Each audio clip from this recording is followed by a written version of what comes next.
Ladies and gentlemen, welcome back to HMP. The countdown continues. This week we're talking Super Friends. I am your host, Adam Porters, and joining me today, he's been chasing the ghost of Superman for hours. Please welcome the Hartford Hellion, Sweet Chauncey Kovacs from the internet. I fear your brain is locked in that Android. It's been locked in an Android all day. And there's, you know what? Androids don't get out. They just get in the corner and they have to get on their little charging dock. Okay, you computer. We never we put C-3PO to sleep for a couple of minutes in New Hope. Man, yes, in A New Hope. I thought we were going with the last Sky, the last Skywalker or whatever it's called. Oh, where we turn him into Rise evil? of Skywalker. Evil. You turn him into C-3PO. a bad guy for 30 seconds, and there's this tearful goodbye, and then he's right back. You know. Yeah. What a way to do that, huh? Terrible. they just awful. They just screamed at it and they were like, there you go. I feel like we could have turned C-3PO off a lot more often, and perhaps that would have, saved a lot of things. He's kind of like the Pippin, the Merry and Pippin of the Star Wars universe. He's just causing a lot of the chaos and trouble. Sure, he can do a little something here or there, but by and large, if you read him out of the story, things might be a little better. Who's Merry and Pippin? From Lord of the Rings. Oh, right. Yeah, Bruce is out this week, everybody. He'd have gotten that reference. He'd have laughed and chortled all the way. But here we are. I'll stop making those references because today we're talking about Super Friends. And I don't know what you know, but this is about as far from high literature as you could possibly imagine over here at the Super Friends. But we'll get into all of that good stuff before we do. Hanna-Barbera's Super Friends. I gotta say there were moments in this where you totally forget that it's Hanna-Barbera because there are moments where the animation is not awful. There's some stuff going on. Towards the like, later wow. episodes. The later episodes are a lot better animated than the early ones, which is usually not the case. Yeah, usually they're just like, we're so sick of this, we've churned it all out, and the people in Korea are very, very tired. They don't want to do this anymore. They're just 15 frames a second. Shut up. Yeah. Just let them go at it. But we're going to be talking about 2 episodes today, and these episodes were rated number 1 and 2 over at CBR for their Best Super Friends episodes, and we were a little dubious. It's CBR, so sometimes there's some good things, sometimes some not so hot things, but they're good for a headline here or there over there at the CBR, so we figured, hey, we'll give that a shot and see if their selections measure up to the best of all time. Who's making that list? I can tell you the guy's name, which honestly is, I don't know that he should get credit for being the author of this. It's Derek Farci, F-A-R-A-C-I. Derek is the training lead for CBR, Collider, Movie Web, and Screen Rant, which means he has 58 writing jobs that all pay him a nickel. Man, that sucks for him. Yeah.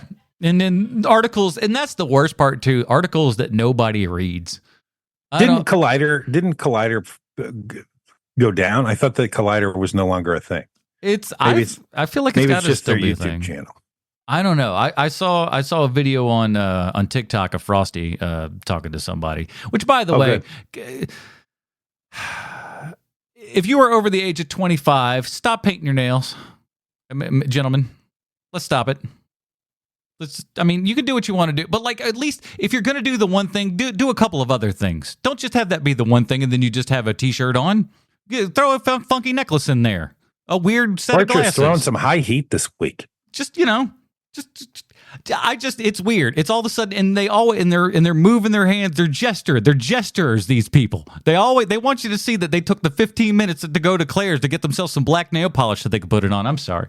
I'm going off a tangent today. I apologize. Yeah, we got Tangent Adam today. It's fine.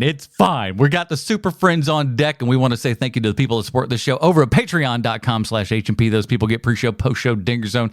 And Dinger Zone, the reason Sean's saying I'm on a tear here is because we went into it quite a bit about Star Wars and May the 4th and everything. So if you want to see what all that controversy is about, head on over to patreon.com/HMP. Join up at any level and get yourself some more programmage in the exact same time that you help fund this, but here a little ship. We love it, and we appreciate all of you fine folks. I had a new one for you this week, Sean, but we're recording a little bit earlier than we normally do. We will get to that next week. So I forget his name right off the bat because I don't have my email here open. We'll get to you next week, sir. We'll cook up a good nickname for you, son. All right, awesome. Patreon.com/HMP. I've been talking too much. All right, let's get into it. Here's the IMDb plotline for Super Friends. As we know, IMDb 100% correct in everything they say and or do. The greatest of DC Comics superheroes work together to uphold the good with the help of some young proteges.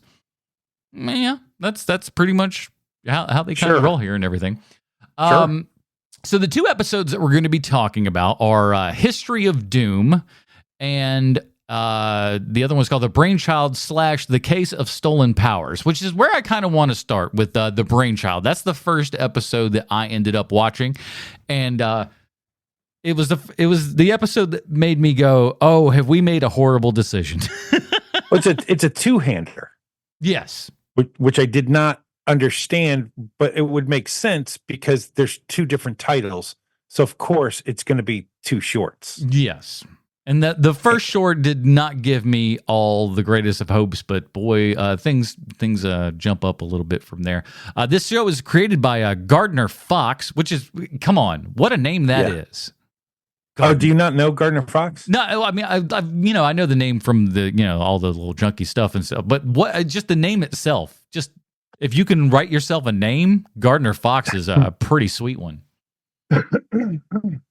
Well, he's the reason why most of the DC folk. Mm-hmm. He really did, like, when you think of like hokey superheroes and stuff, like during the Silver Age, that's all Gardner Fox, man. And it just making these characters iconic and their costumes looking the same from issue to issue and all of that. That's all Gardner Fox. Yeah. Well, let me sell everybody on this on these here CBR recommended episodes of Super Friends, because this sucker's got everything. We've got Cyborg playing chess with a robot. 2 seconds in and we're already stealing from Star Wars. My God. Then, guess what? The Ed 209 busts through the wall like the Kool-Aid Man. Don't worry. Does it ever? Don't worry. One shot melts that bad boy. We got blue beams, Firestorm transforms, Cyborg, a grown-ass man, gets kidnapped by a Hulkbuster. Creeped out by all of Cyborg's fleshy bits hanging out. Don't worry, there's a giant all-white robot, and we put him inside of it. This is all just within the first, 6 seconds of the show. You're like, they waste no time. What is going on here? We got Superman gets punched through 8 walls. Zack Snyder's like, write that down. We got the winner for worst costume design does go to Cyborg, and his Phantom of the Opera with robot arms and legs goes to the beach outfit we got working. And it's the most boring. That's the most boring episode of the bunch. I'll tell you that right now. But we got them all. All your superheroes are here. We got Superman, Batman, Wonder Woman, Green Lantern, Apache Chief, every Rob Liefeld inspiration of all time mixed down into one character. We got all of the Legion of Doom, time travel, and aliens who don't know a damn thing about the Prime Directive, and amazingly horrible and amazingly good voice acting all at the exact same time. This show's got everything. It do. I guess I didn't realize it till looking for these episodes that basically the Super Friends is broken up into 4 different eras, which would make sense because it started in 1973 and ended in 1985. So yeah, it's going to be basically 4 different eras. And you've got the original era, which I may be getting my timeline wrong, but it's the one with Wendy and Marvin, and they have a dog who wears a cape. So they basically were like, we're going to take Speed Racer, but make it superheroes. Well, it's Hanna-Barbera, remember? So basically it's let's try to get some of that Scooby-Doo magic a little bit more. Just with the Super Friends. Yeah, with the property that people know, and you've got, your license to this and everything, and that should draw eyeballs in at that point, one would assume. Right. And of the 3 episodes that we watched this week, none of them are from that era. And then there's the second era, which is the one that everybody remembers, which is the Wonder Twins. And basically you have only 4 superheroes. You have Superman, Batman, Wonder Woman, and Aquaman, and Robin is there too. But the big 4 are those 4. And so, and the Wonder Twins and Gleek. And so that's the one that I think people remember the most when it comes to the Super Friends, is that era. But then there's the next era, which is my favorite, which is the Legion of Doom era, which is the challenge of the Super Friends. And I might be getting this timeline wrong, but that is where you've got all of the villains fighting all of the superheroes. And I can remember being a kid and thinking, yes, when it was a Legion of Doom episode versus a Wonder Twins and Gleek episode. And then there's the final era, which is the superpower era, which is now called Galactic Guardians. Yeah, I thought that was a little bit funny. That's a new add-in because they were called the Superpowers team when I was a kid watching this. And it's when Cyborg and Firestorm show up, and boy, do they show up. It's mostly Firestorm and Cyborg. So, occasionally, a 75-year-old lady who's voicing Wonder Woman will come in. Oh, yeah. The Wonder Woman voices are great. But for the most part, it's all Firestorm and Cyborg. And which one are we talking about first again? We're talking about the Brainchild? No, yeah. We're talking about the Brainchild. So I'll read CBR's kind of little summation here. In the Brainchild, Firestorm and Cyborg are having a good time on their day off, which is always funny when you have superheroes. It's like, hey, they're on their day off here. When Brainiac captures Cyborg, Firestorm and Superman head off to save Cyborg, only to find that Brainiac has turned their friend into a giant evil robot. The design of the giant evil robot, way better than Cyborg's actual design. Yeah, I think they were literally like, hey, you know what? All this weird, his flesh bits hanging out are strange. It looks like he's got these like over knee-high boots on and everything, and then wearing a diaper. Giant gloves that go all the way up to your shoulders, but your shoulders are exposed, and then your half of your face where you look like a Phantom of the Opera. It's so bad, and because the character's black and it's such a starkly white color difference, it looks odd and it's not good. The style of it is awful. And Cyborg can look very cool. Yeah, Cyborg is a very cool character. Just that first design of his is just wretched. And especially in the Galactic Guardians, I think. That's what it's called now, right? Yeah, Galactic Guardians. Mm-hmm.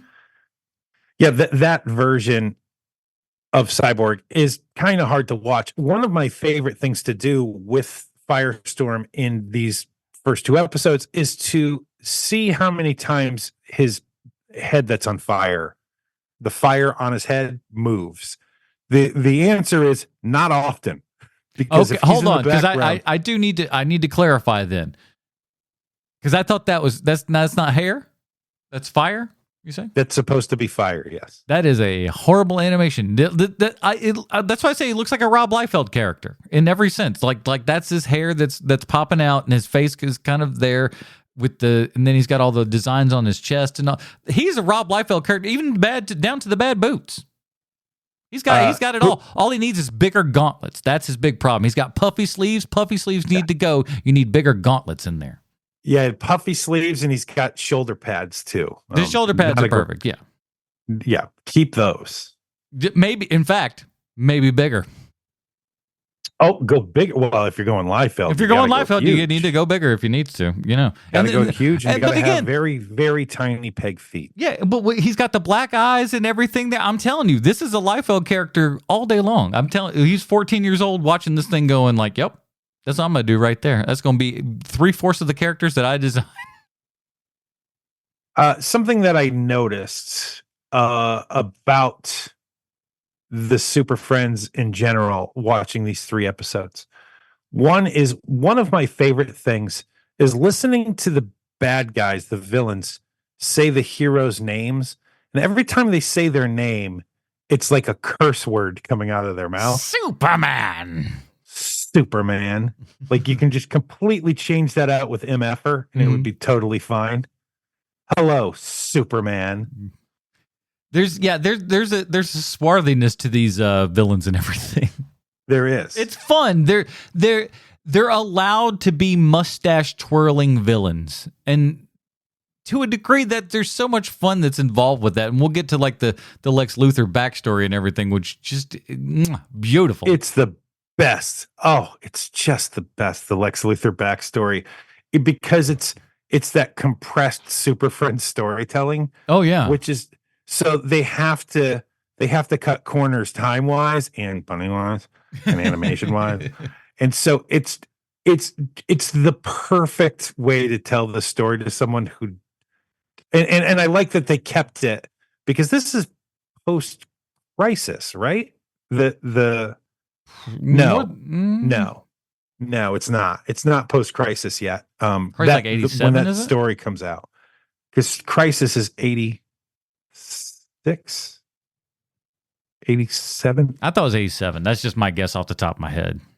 Yeah, I'm just guessing too. But this show ends in 85, so it was probably made just before that, which means it's the old Luther story where the reason why Luther is his arch nemesis is because he made him bald as a kid. You son of a gun! I'll get you one. I controversial thought here, but way better origin story in my opinion. Hey, listen, it'd make me awful angry. So it If just a goes kid like, by made the me way, bald when I was 13, I'd be really, really sour with that person too. I do love how it's just a grudge that never goes away. Like even if you get a victory or two, some sort of empiric thing, but it's still just like, nope, not good enough. I got to keep pushing. Got to keep pushing on this kid because he made me bald. So, and I can't grow this back, and nor can I wear a wig unless I'm Gene Hackman. Right. Unless then you can just slap one on because slap one on, so to speak. It's Or like, I'm don't not cutting forget my about piece of the garbage. totally non-problematic Kevin Spacey Oh no, as a bald Lex Luthor. Although I think he actually shaved his head. For no, the he role. totally did. And you know, actor notwithstanding, movie notwithstanding, he wasn't bad. Like it wasn't. No, Like, he's great. I think he's great in everything he does. it's like his was not the problem with that movie. No, not at all. So many Not at other all. things with it. Yeah. What case does Firestarter have? It's like I don't really know much from the character. I've always been mostly a Marvel guy growing up and everything. So like I don't know from like as far as I'm concerned, he almost feels like Hanna-Barbera made him up. No, not at all. I didn't He is think from so, DC but Comics. yeah, but just a character I'm not familiar with. Firestorm is Ronnie Raymond and his college professor fused together to form Firestorm. Okay, And so that disembodied head that you see when Firestorm is flying around, that is his professor. Mm-hmm. And so when they're back to just being normal folks, it's two different people.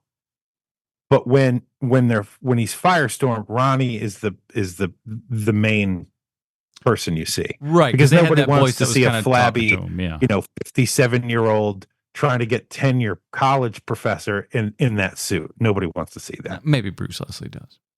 Maybe. As a matter of fact, he would prefer it and he would want to play that. Why is he not fat? Why is he not just stumbling all over the How place? come he's not a fat, dumpy guy with a gray beard? Why isn't he that? Why isn't he me? Why am I not him? What's going on here? I demand answers. I think he just wants to be in things. Just let him be in stuff. Just let him be in something, for crying out loud. The man just let him have some For fun. God's sake, make him an Ewok. He's tall enough. He's the shortest Ewok we got. What the hell's going on here? I gotta say, one of the big surprises to me watching it this time around is the voice talent of the Super Friends later, like during the Galaxy Guardians or whatever they're called, Guardians, Galaxy Guardians, whatever. Yeah, that was the biggest shock to me, that the old guy who used to do Batman's voice has been replaced with Adam West doing the voice of Batman. there were some choices here amongst a lot of the acting that I was like, wow, shockingly decent. Like Superman's okay. He's not amazing, but he's not awful. And it's the same guy throughout the entire run. Yeah. He's quite good. Like Wonder Woman's pretty bad. Yeah, I mean, yeah, and it's the same voice. It's the same lady, but she's starting to get that old lady crackle in her voice as she's talking. It's pretty noticeable, especially during the later episodes. She was old when it started, though. It sounds like, But they kept Casey Kasem as Robin, which was awesome. I was glad they did that. Great little one line where you see him at the back. Like I don't even think you see Robin. You just hear him in the background go. That lady though, you could almost hear her lips coming off the cigarette from the microphone. But did you recognize the voice of Cyborg? No. Ernie Hudson. Oh, is that right? Wow. Yeah. Okay. As a matter of fact, I don't know if you know this story or not, and I don't know if this is apocryphal or not, but Ernie Hudson was a voiceover talent before he was a Ghostbuster. Like he did a ton of voiceover work. Wouldn't that be hilarious if they were just like, hey, you can't get in for this Ghostbusters on account of. Well, that's exactly where I'm headed. Oh wow. He wanted to do the voice on Ghostbusters, on the real Ghostbusters, and they said no. I mean, I could understand if like you didn't want to pay the check, maybe. But like, I think that might be the case, but it's not like you're getting Arsenio Hall for nothing. I mean, Arsenio Hall is still going to cost you some money, although he doesn't have the talk show yet. He doesn't have any of that yet. Yeah. But what a slap in the face that Ernie Hudson wants to do it and you say no. Just ridiculous. Good on Ernie Hudson, though. Ernie Hudson is having the second half of his career life, and the world is applauding this man. He is like 70-something years old at this point, and the man looks fantastic. And everybody is just going, amazing. This dude, they have encased him in carbonite or something, boy, because he is fresh. He looks great. And by the way, before all this started, we've been Ernie Hudson fans forever. Oh, yeah. Go back to our Crow episodes, people. Pro Ernie Hudson, even before that jacked picture of him came out. Mm-hmm. Don't care about the jacked. Always been an Ernie Hudson fan. You know what I'm not a fan of? Jack J.K. Simmons. Stop it. Stop it. There ain't no reason that Jim Gordon needs to be pushing 3 plates. Stop it.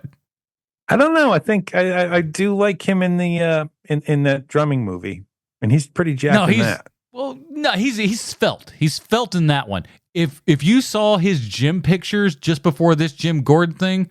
Oh, yeah, I have seen those. Oh, Lord have mercy. Stallone is looking at him going, calm it down, old timer. A little much. Yeah, maybe cut back on the HGH there a little bit. Why the gold lifting belt? That's what I want to know. It's like made of gold. Because he's the champ. What the? He's the champ. It had to like that's the only thing I could think of. It's like, what are you writing a rap album? What are you doing? Because he was wearing like a beanie and wearing a gold weight belt.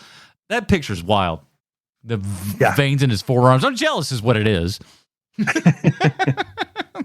I don't have the access to those drugs. Come on now. So I don't know if you noticed this or not, but whenever Firestorm turns back into Ronnie Raymond. Mm-hmm. Did you notice the clothes? No, not particularly. Short sleeve shirt, like kind of bell bottomy pants, which is it's 1985. It's a little outdated, but you're as a child, I didn't recognize that. I didn't notice that. Yeah. What I did notice is that Ronnie Raymond is wearing a short sleeve turtleneck shirt.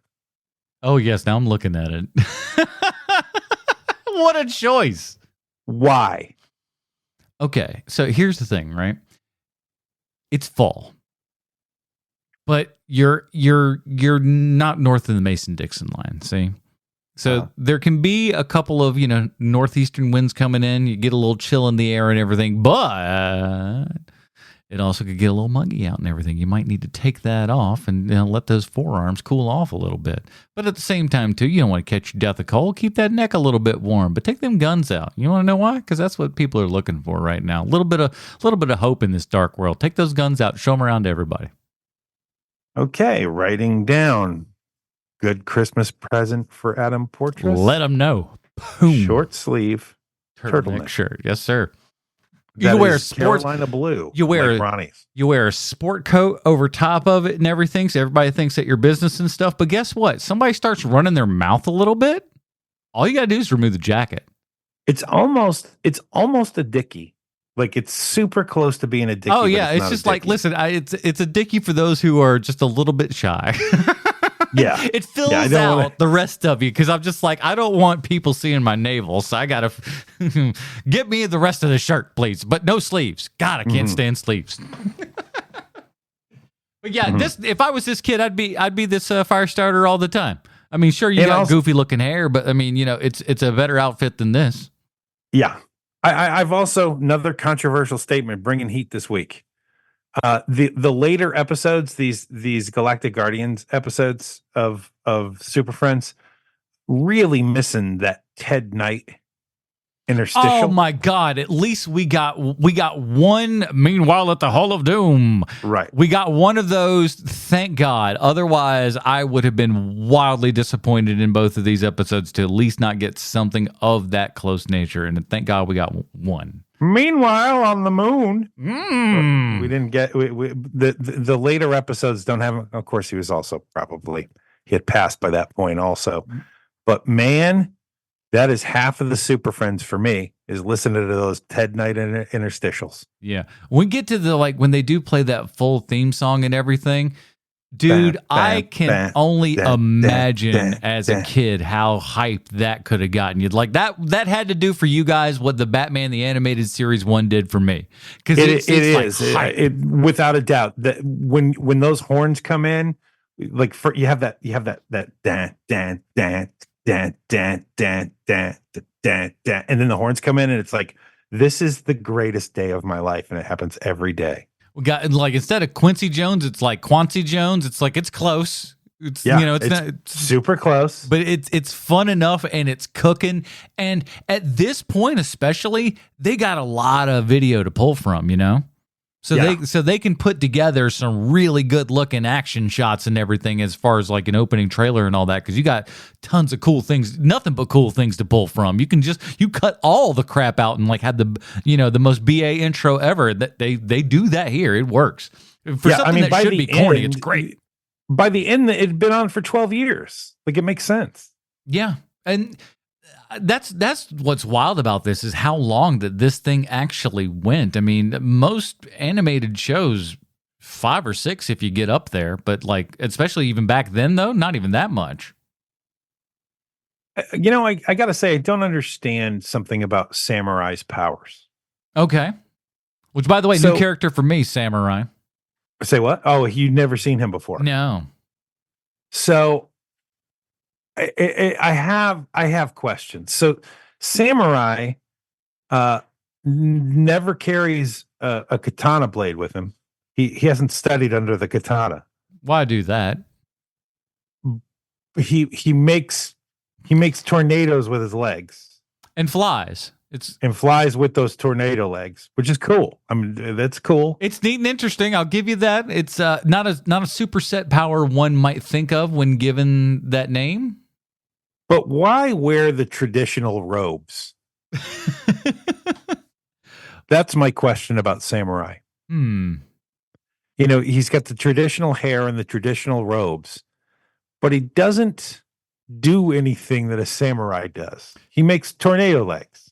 Yeah, yeah. I fly with my tornado legs, and is so easily stopped.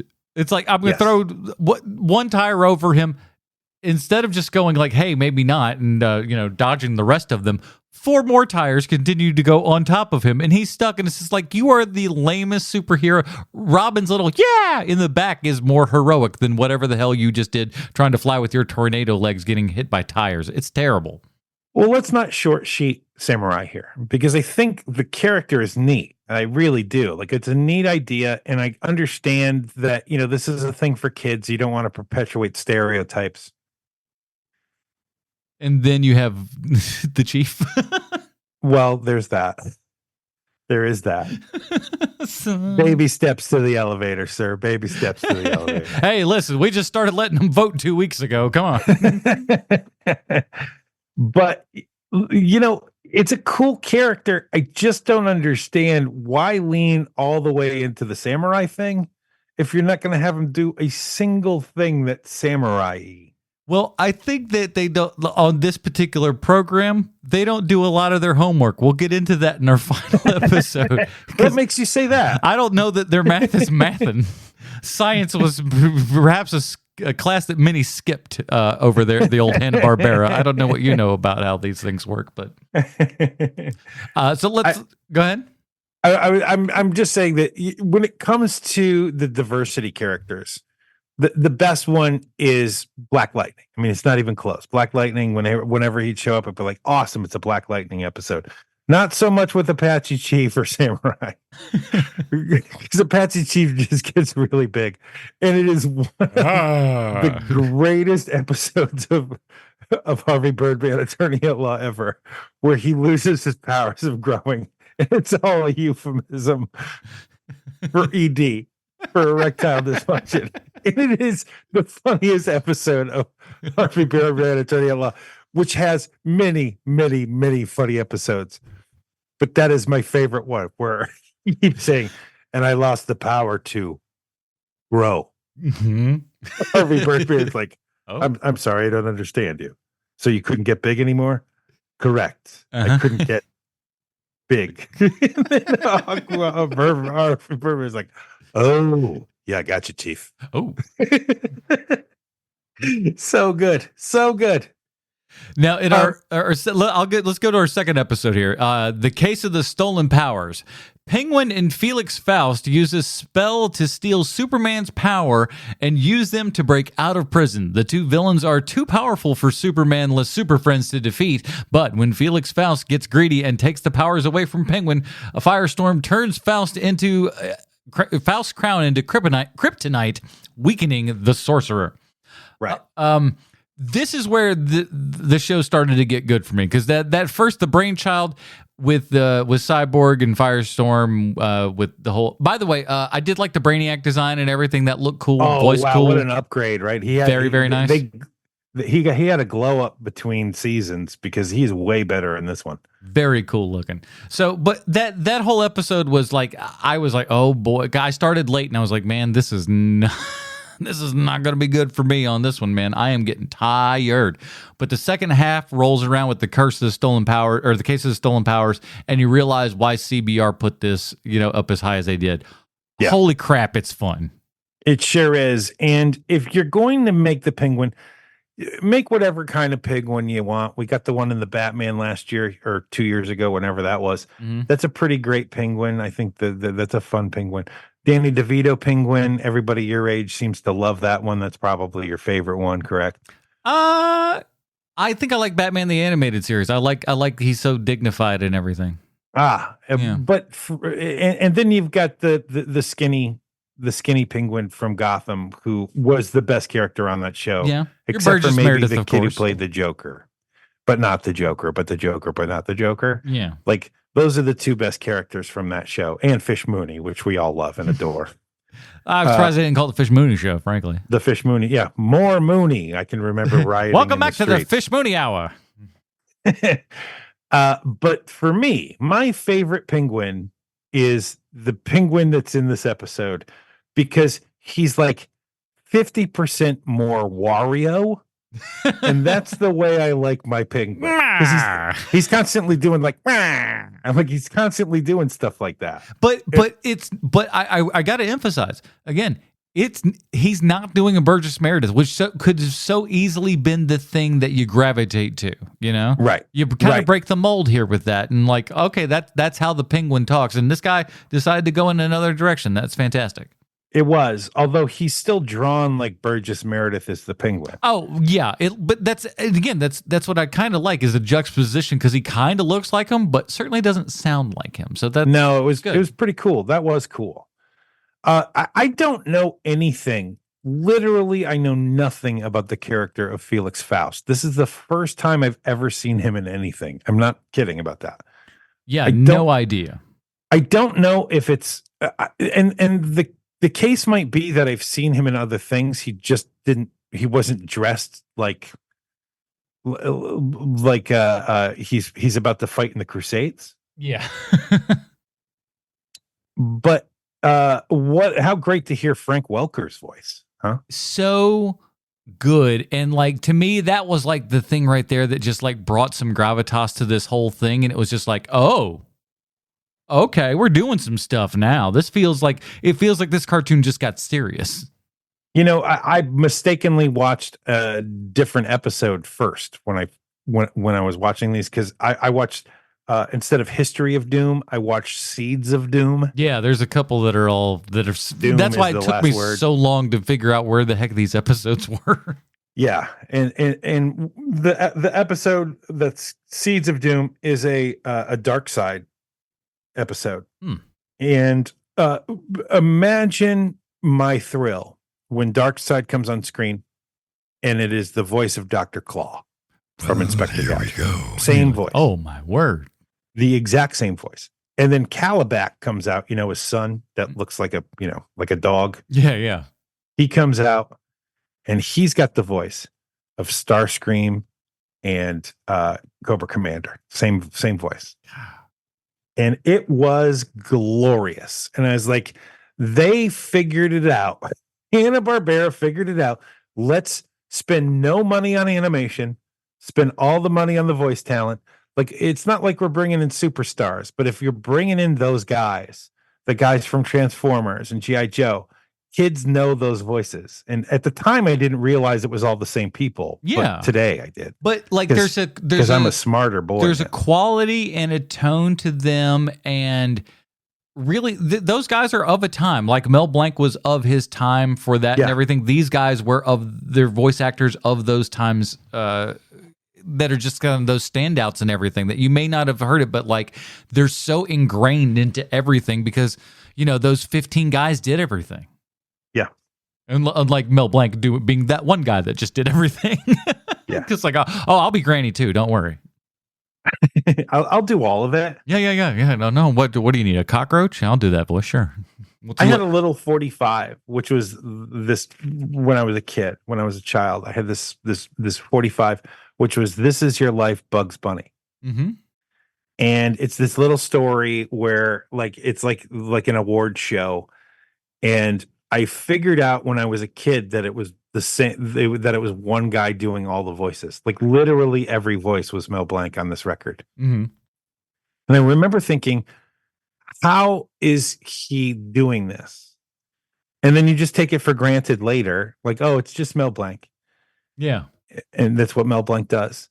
And then as an adult, you come back to it because he does things that, like, I don't know how he's able to get it straight in his head. So, like, you'll be watching an episode of Looney Tunes, and Bugs Bunny is doing an impression of Elmer Fudd, and Elmer Fudd's doing an impression of Bugs Bunny in the same episode.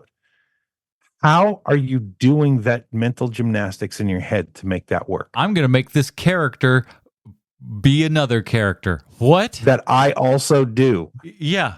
Huh? Think of the heavy lifting that man had to do in order to make that episode work. It is insane. Yeah. Like the only person that I think kind of comes close to having some, a modicum of talent like that. And I don't, in as much praise as I'll give to the guy, I don't think he's, Mel Blanc quality, but Phil Hendry. Yeah. Just somebody that can juggle that kind of thing. And, at least Mel got the opportunity to have different takes. Phil was just doing it live on air. Have I ever told you the story where the girl that I was seeing at the time, we were driving home from doing something, and Phil Hendry's on the radio. This is how long ago this story is. and it was during that one weekend where Jerry Lewis was being interviewed by Martin Short, and he said, "I don't find women funny." When Martin Short asked him the question, who's your favorite female comedians? And he's like, "Oh, I don't find women funny." And he said it as a joke. It was just a joke. And the audience literally laughed when Jerry Lewis said that. But if you just take that out of context and you put it into a newspaper, like people are like, "Oh my God," and people are up in arms and people are lighting the world on fire about it.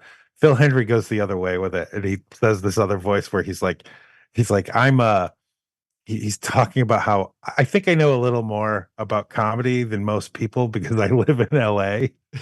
And so Phil Hendry Jerry Lewis is correct that women aren't funny.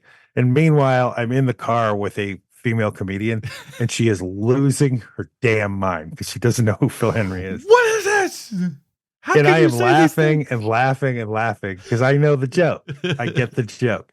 And she's mad at the radio. Now she's mad at me because I'm laughing so hard. And she literally pulls the car over. And I was like, because we were in her car for some reason. And I was like, this is Phil Henry. He's doing this so that real people call in madder than hell. This is literally what he does. And she's like, this is his job. This is what he does. And I was like, yes. And he's been doing it for 100 years. Yeah, this man is like forever. This man is like 100 years old, and it still works because you just had to pull over the car. So yes, this is Phil Henry. And to this day, it's the first thing I think of whenever anyone name checks Phil Henry is that night. I always like because the first when I don't know that I had figured it out, but like he was trying to read the news one night. And Bud Dickman was messing with him, shooting rubber bands at him while he's trying to read the news. And so he can't do it. He's getting frustrated. So then he calls David, the program director, and David tells him just to quit being a baby and read the news.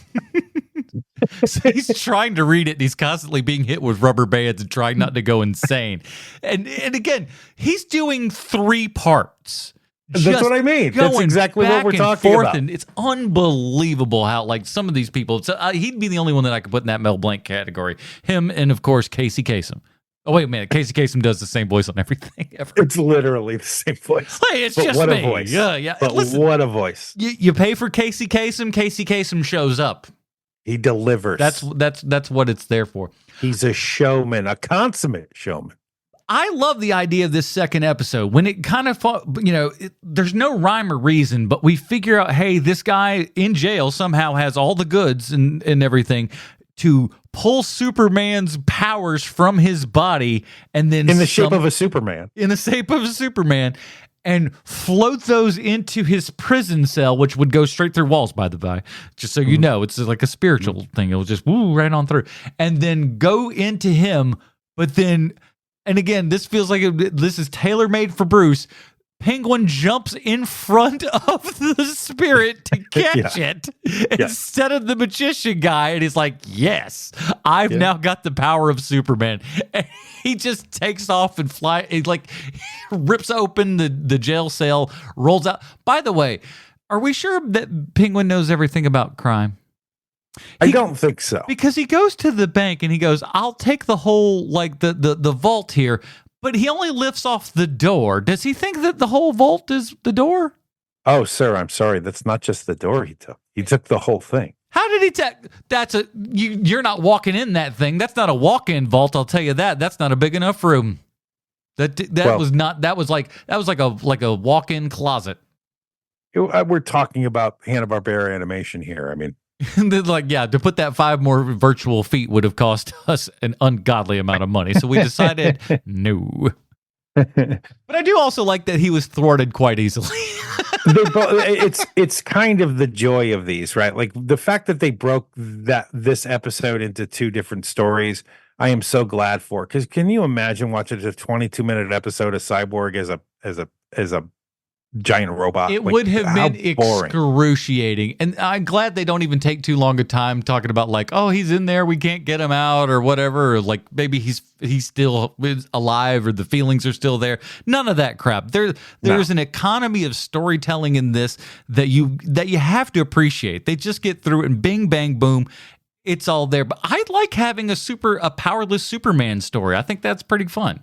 Well, he's got that sweet gauntlet on. And then he's got a jetpack. Loaded for bear, that fella. You know what I was hoping for? I was hoping to see his little plane that has the arms that punch. That's what I was hoping for, but they didn't do that. By the way, there's like in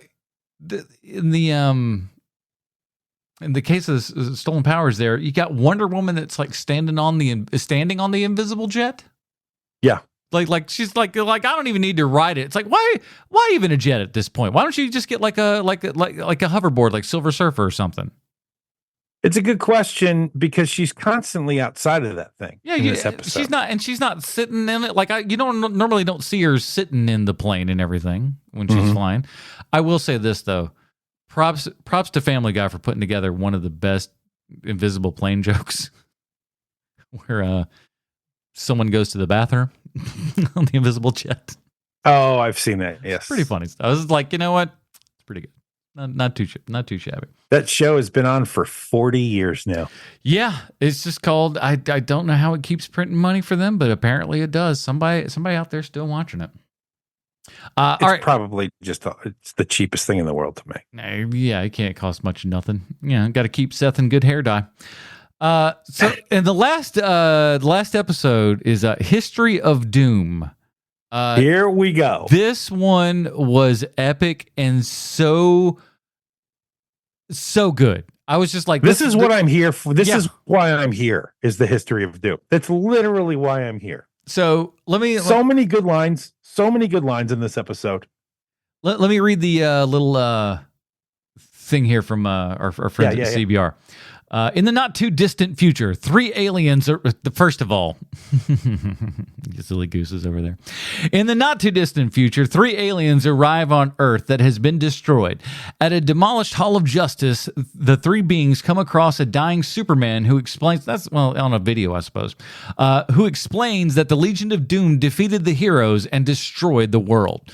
The aliens use the Superfriends computer to watch videos that show the origins of different members of the Legion of Doom before traveling to Slaughter Swamp, great name, where they find the broken down Legion of Doom headquarters. There they will watch a video of Gorilla Grodd warning Lex Luthor that his latest plan to defeat the Super Friends would have dire consequences. The aliens decide to go back in time to stop the villains from killing off all of mankind.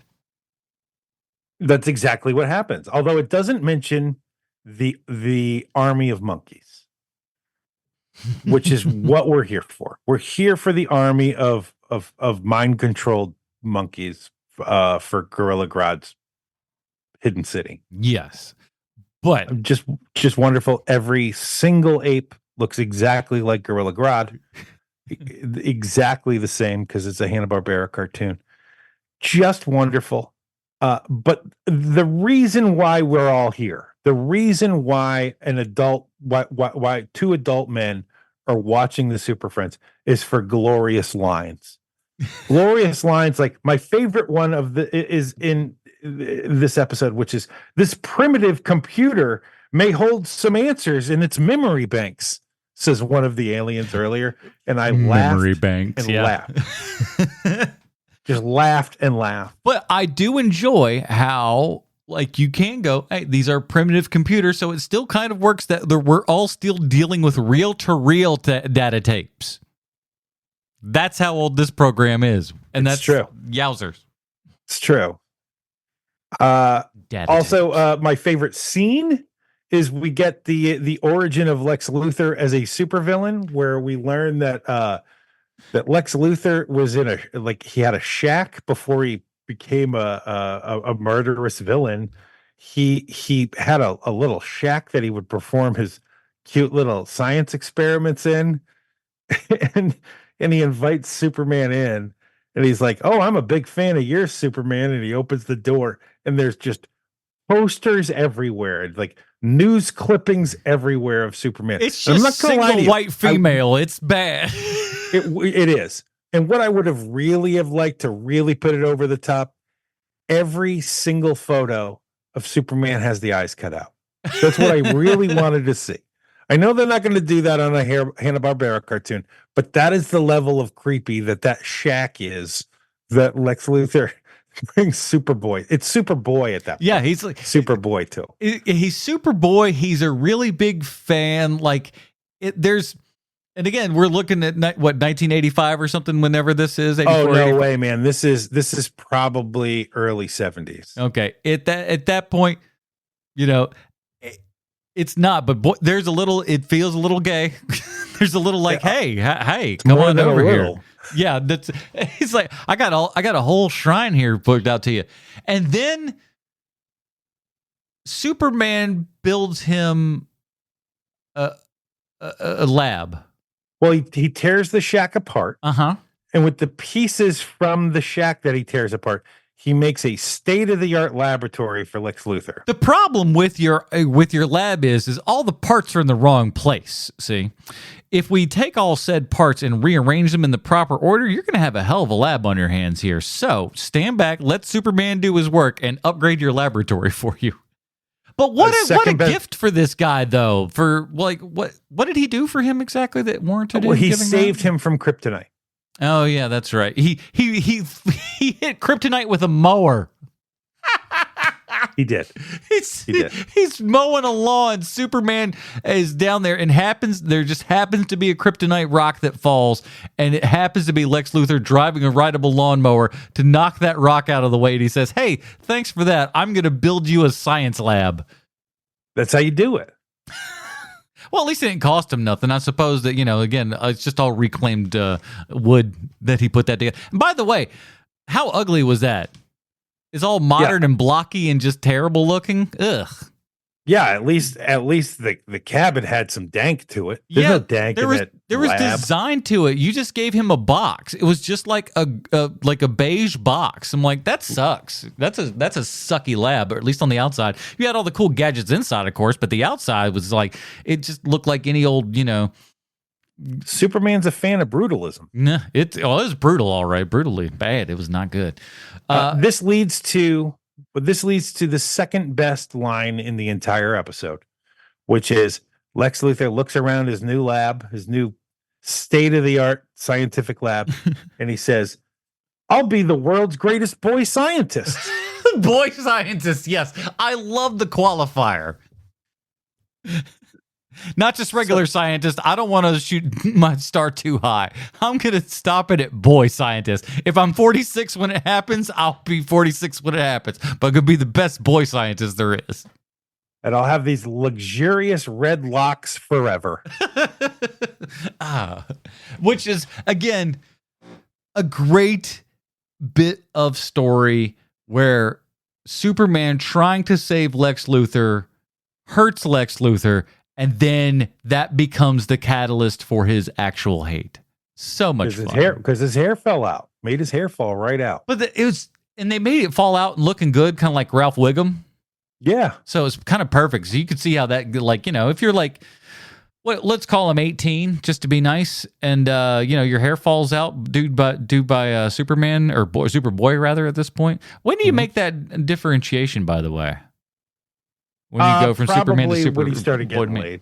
Oh yes, Superman, the skies open up and all of a sudden he just goes, "I'm a bit of a Superman now, I think." Mm-hmm. So, yeah, let me throw this cape around my shoulder and just walk out with my head held high because I'm a Superman today. And we start going through all of the origin stories of the villains. Like, there's no Solomon Grundy, which I was bummed by because I wanted to see Hanna-Barbera's version of burying a man alive. I wanted to see that, didn't get to see that. Also didn't get to see the Brainiac. Yeah. Origin, which was also a bummer. But to kind of soothe them aching joints, they did give us the giant lady whose name I forget because there's like 17 giant ladies in DC. I don't know which one this was. Big Mama. It's not Big Mama. No, it's not, but that's my favorite. But her origin story is the greatest origin story of all time because she steals some of the magic pixie dust that Apache Chief gets from his chief. Apache Chief also has a chief in his Apache Super Chief. Apache Super Chief, man. Yeah, that's going to be my CB name. Apache Super Chief is the new one from Chevy. and she steals some of that magic Indian dust, and she has the third best line where the Apache Super Indian Chief goes, "Be careful with that. You don't know what you're doing." And she turns to him and she says, "Quiet, old fool. I know what I'm doing." And she throws it on her head and becomes huge. She's just so glorious. I got my powers from stealing from the Native Americans. Fantastic. She's like, the character's even better today just because it's a mean old white lady. Yeah. Yeah. Yeah. who's looking at the Native American going, give me some of that good gold you got there, boy. I'm going to put this on me. It's like, no, it's going to be bad. It's because you're a bad person. It's going to make you even worse. She takes it and she just goes, yes, I'm even worse and I'm bad. It's all good. Thanks. Appreciate you. So good, man. She's such a jerk. It's great, but again, it's the kaiju moment. You know, you have to have your other something else to fight the other giant Indian guy. You need a giant lady. So let's have at it. You got a big. You got to have another big. Yeah, or you go the super small and the Ant-Man and Thanos theory, but that never works out. Sure. Not in a PG-13 world. It doesn't. Pretty upset that never happened. Not even a special feature, Russos. What gives? Come on. Animatic? Something. Joe, Tony, let's put it together. Jeez Louise. But yeah, this episode was so much fun, but at the same time, too, again, these aliens are playing God.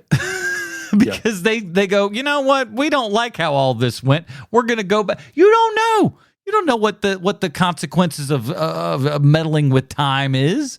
Did you just kind of roll back and be like, and worse than that, in pure movie fashion, we don't rewind the VCR far enough. You know what I'm saying? We go back, but damn it, we missed it by about 15 minutes. We should have traveled back another 15 minutes, and perhaps we could have done something. But no, we've traveled back in time, but to a point that is past the prime point. I expected one of them to turn to another one of the aliens and go, "We are not good at this." Also, the amount of time that it takes for space travel, I don't know that you guys know what this is all about or how far the sun is away from the Earth. If something is coming from the sun towards the Earth, do you have any clue how long that's going to take? It's not a 5-minute trip as it is depicted in this animated cartoon. Get out of here. Really? These are it takes longer than that. These are very long trips. We're doing it in 15 minutes. Superman goes up to the sun, and all of a sudden, your villain there changes the knob on the sun. He changes the color timing to just go like, nope, the sun's red now. What, does that affect the rest of the world? No, I guess not. Danny Boyle didn't make Sunshine for another 25 years, so how would Hanna-Barbera know? No, you guys, there's the science credulity is out the window with this episode. I'll tell you that right now. I sincerely hope somebody at Hanna-Barbera got a letter about this. I know. I'll write a letter to Hanna-Barbera. Dear Hanna and/or Barbera, whichever one of you fools gets this first, please show the other one.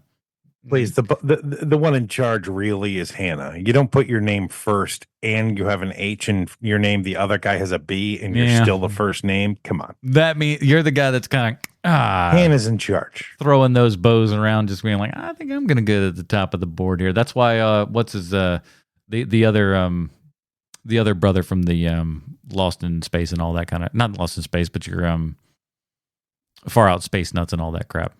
What's his name? Huh? The Lost in forget it. Who cares? Anyways, let's go on. Pull the cord, Fortress. Save yourself. We're getting the hell out of here because we have to find out how this animated cartoon, good luck with this one, relates back 1-to-1 with Sylvester Stallone. Thank you, Adam. I have a prepared statement. This was the easiest one. I had to do absolutely no research until I had to do research. So I don't know if you noticed this or not, but Cyborg's catchphrase during this period of time isn't "booyah." Yeah, it's my grits," which I thought was an odd choice, but here we are. Really weird. You don't have a beehive. It's "what in blazes." He says it like 17 times. So I start this one this week with, "What in blazes, Mr. Stallone?" If you haven't been listening to... Hold on. Start again. You haven't. Sorry. I'll edit there maybe. Go again. Start from the top. So you just had a little internet dropout. What in blazes, Mr. Stallone? If you haven't been listening to this show for any amount of time and context clues show me you haven't, you would know that we've discussed your wanting to play Superman in the Richard Donner movie from the 70s before. You lobbied hard to get that role, and while some people have said that Marlon Brando put the kibosh on that idea, Richard Donner spoke to the Hollywood Reporter to clear things up.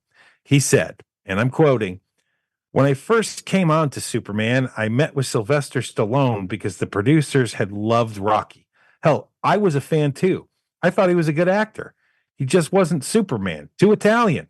I tried to be nice and say, sorry, this is wrong. I liked Stallone. He turned out to be a nice guy. He wanted to do it. I remember meeting him in his manager's office, and I was as cordial as I could be.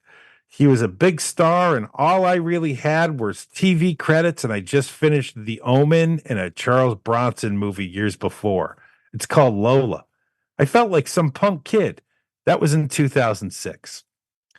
That doesn't make the Brando thing not true, but at least there's more than one reason why you were never Superman, Mr. Stallone. Truthfully, I don't know if you understood why you weren't cast.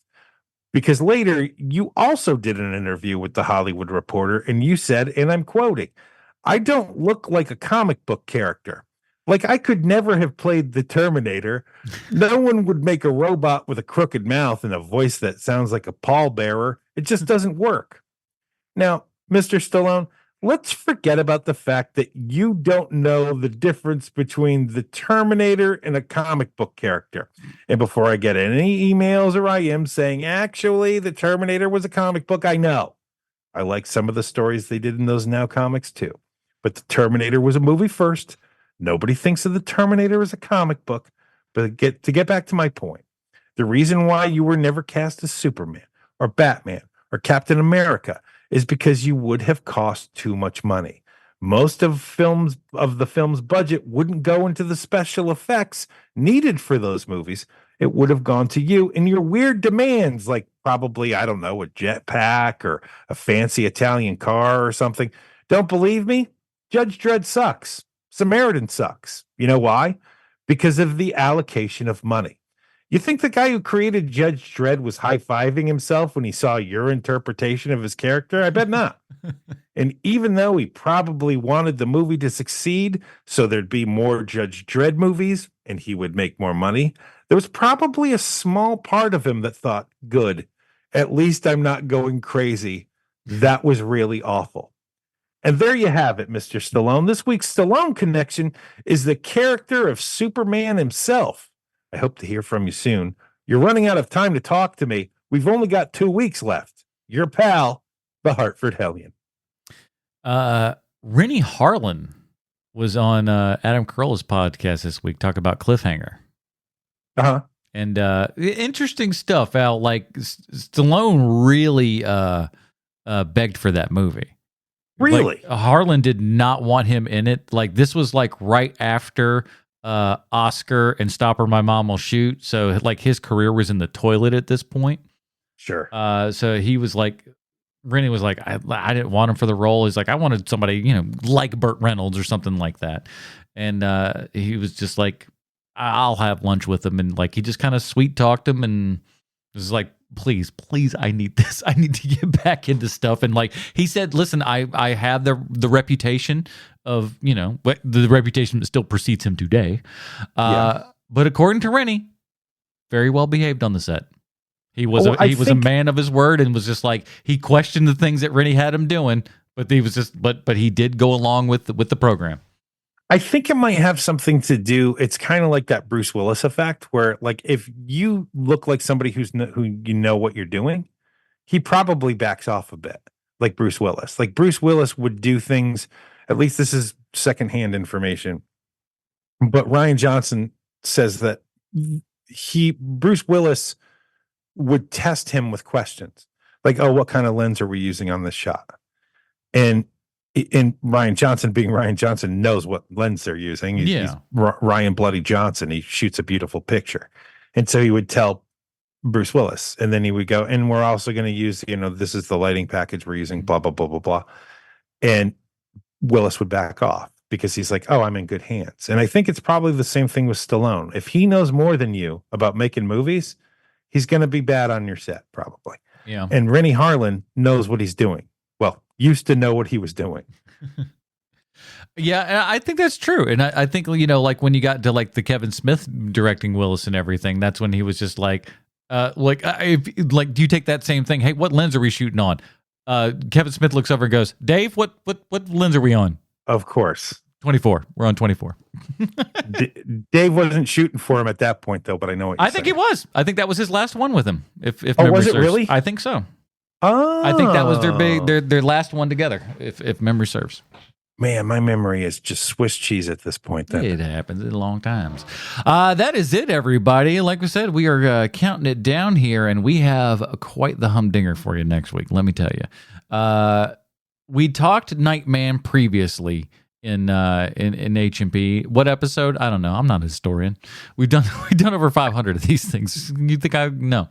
But 519. This is our 519th episode. No. I was saying what episode Nightman was on.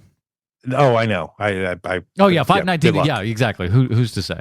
But you can go back and just type it in. You know how the internet works. But now, because last week what's the producer's name again? I'm gonna screw it up. Matthew Vandiver. No. Well, he is the producer for this show. But the guy on the TV.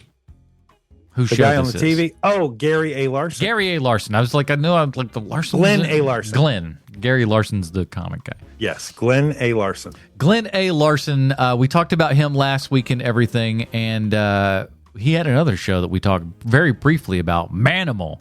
And Manimal met Nightman in a crossover episode. Amazing. So that is what we're going to be talking next week. It's Nightman Season 2, Episode 6. It's available for free on Pluto and Freevee for all of you Freevians out there. So that's what we're going to be covering next week. A little Manimal meets Nightman action. I mean, people did really enjoy our Nightman episode because it was as bad as it was.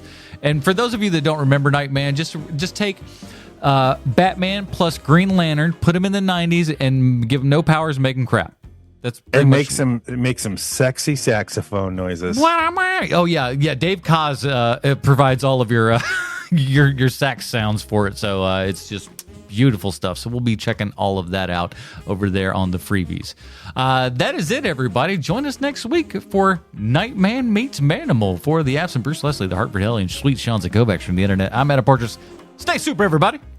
Bye, Marty and Evie. By the way, we don't need to give a Robin rating to the Super Friends. It's a Dick Grayson. It doesn't matter. It's a Dick Grayson. Dick Grayson all the way.